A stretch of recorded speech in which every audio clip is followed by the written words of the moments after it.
then we can do the same for the second volatility group. Again, we buy those stocks that in the second volatility group have the lowest correlation, and we sell those stocks in that group that have the highest correlation. So we do this for all groups. We always buy those stocks that have the lowest correlation and we sell those stocks that have the highest correlation. So we have in total obviously 5 groups, and in our factor portfolio every group is equal weighted.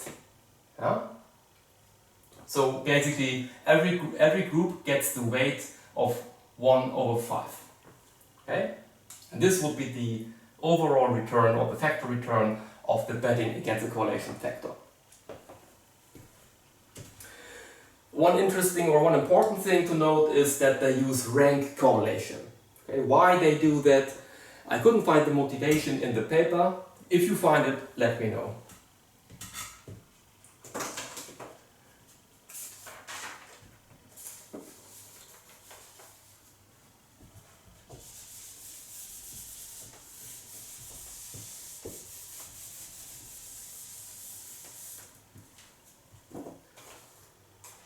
So the next question arises, how do they compound the betting against the volatility factor, the BAV?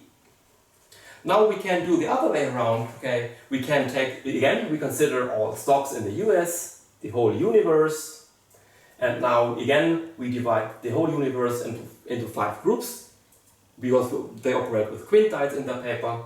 So group 1, group 2, group 3, group 4, group 5, so 1, 2, 3, 4, 5. So in the first group we put now in all stocks that have the lowest correlation, so low correlation, and in the 5th quintile we put in all stocks in our stock universe that have the highest correlation. High correlation. So we do it now exactly the other way around. The betting against the correlation factor controls for volatility, and the betting against the volatility factor here we control for correlation, because we want to break down these 2 dimensions. So now what we can do now is, for each correlation quintile, we can divide it into 5 other groups that basically sort stocks with respect to the volatility. So the second sort is with respect to volatility. Again, we have 5 groups. So we start with low volatility, group 2, group 3 has the medium volatility, then we have group 4 and group 5. So here we have low volatility stocks, and here in this group we have high volatility stocks.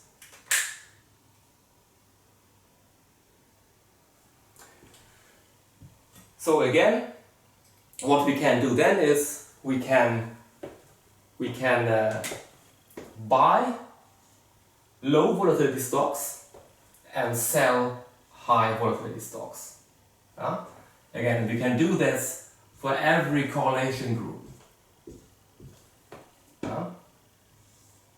So basically, we buy these stocks and finance this position by selling these stocks in the first low correlation group. We do the same in the second group, and for each of this group again, we have 5 zero-cost portfolios, and we take the equal weighted average across these 5 groups, and this will be then our betting against the volatility factor.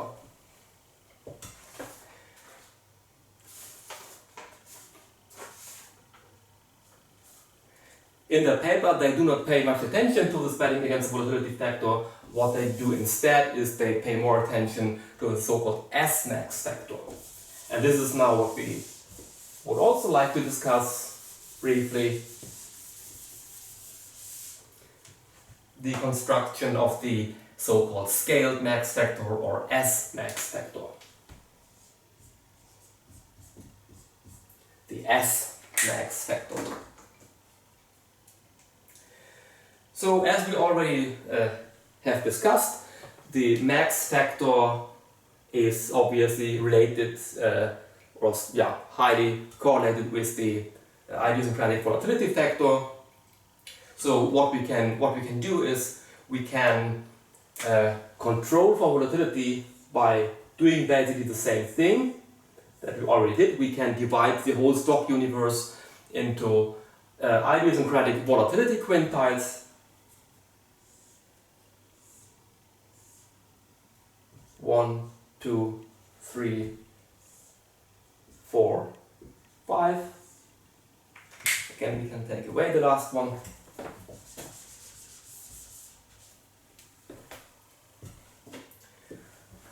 Where in group 1 we have the low high vol stocks, and in the fifth group we have stocks that have a high idiosyncratic volatility. High vol stocks. And then we can sort in a second sort with respect to the S max. So for each group we can divide into 3 more groups, or sorry, 5 more groups. Again, we have quintiles in both dimensions with respect to idiosyncratic volatility and with respect to S max. So we can now, for each idiosyncratic volatility group, we can sort from low S max to high S max. So in portfolio 1.1, obviously we have stocks that have a low idiosyncratic volatility and a low S max over the previous month. In group 1.5, obviously we have those stocks that have a low idiosyncratic volatility and a high S max. So what we can then do is we buy the stocks in this group that have a low S max and a low idiosyncratic volatility, and we finance this position by selling those stocks that have a high S max and a low idiosyncratic volatility. Again, we do the same thing for each of these 5 groups here. We always buy this group, sell this group. We create a spread, obviously. So we have 5 groups, and our factor would be then the equal weighted average of our 5 zero-cost portfolios.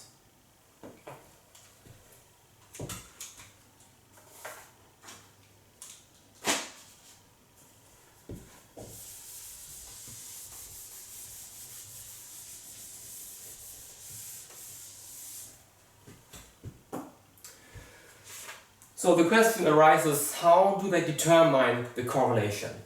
How do they determine the correlation?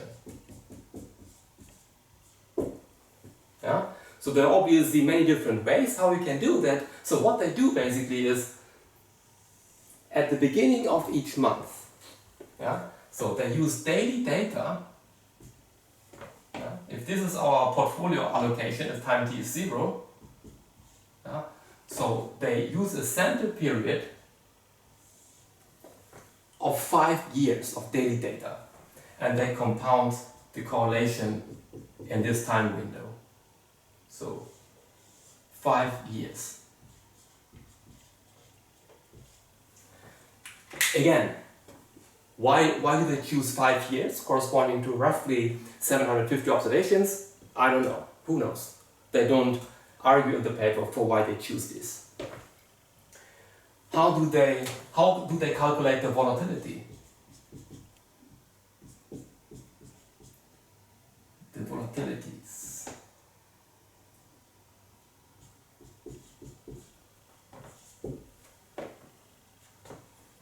So, again, let's say we have here our timeline, or we have here time t is 0, our portfolio allocation, and obviously the portfolios are rebalanced every month. So it's a monthly rebalance strategy, or all of them are monthly rebalance strategies. So they compound the corresponding volatilities for each stock based upon the previous year. So they use a 1 year period. 1 year. 1 year for the volatility, 5 years for the correlation. Why is that? Well, for me, I would have wished to get a more precise explanation for why they choose a 1 year period for volatility and a 5 year period for the correlation. Because for me, it's a little bit, the choice is not well motivated in my opinion.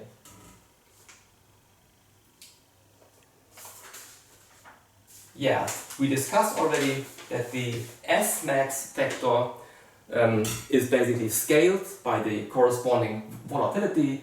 So they use the average of the highest 5 returns of each stock given the last previous months, yeah? And then they scale it by the volatility of that stock. So that's different from the standard max approach that just takes the average of the highest 5 days of returns. So we discussed this already, and what we would like to do next is we will go through the key tables of that paper.